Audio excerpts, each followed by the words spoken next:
Pemerintah kembali melaporkan data terbaru kasus COVID-19 di Indonesia dengan jumlah kasus harian yang terlihat mengalami lonjakan. Data dari Satuan Tugas Penanganan COVID-19 hingga Jumat 18 Juni 2021 pukul 12 siang menunjukkan ada penambahan 12.990 kasus baru COVID-19 dalam 24 jam.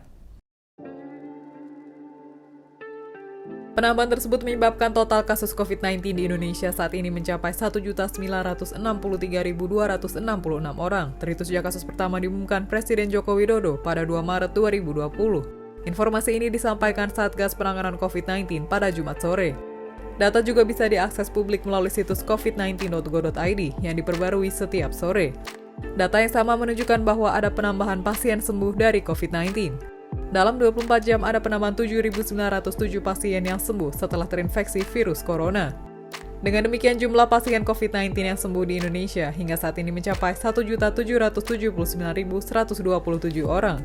Akan tetapi jumlah pasien yang meninggal setelah terpapar COVID-19 juga terus bertambah. Pada periode 17 hingga 18 Juni 2021 ada 290 pasien COVID-19 yang tutup usia.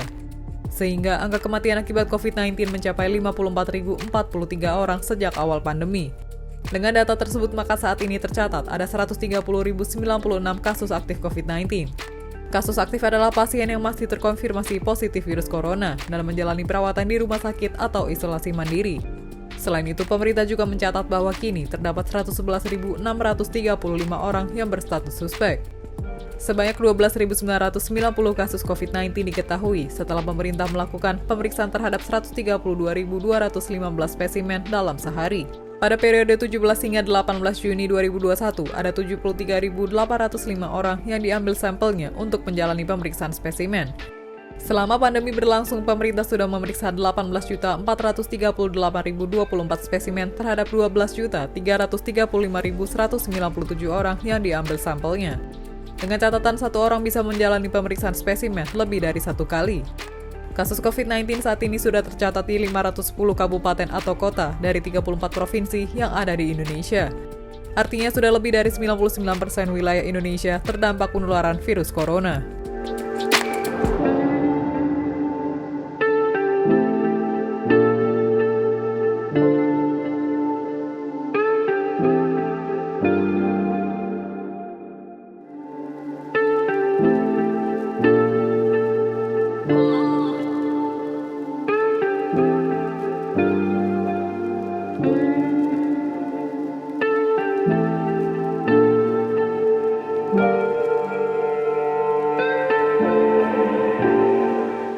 Demikian informasi dari Tribun Jateng Update. Saksikan Tribun Jateng Update hanya di channel YouTube Tribun Jateng.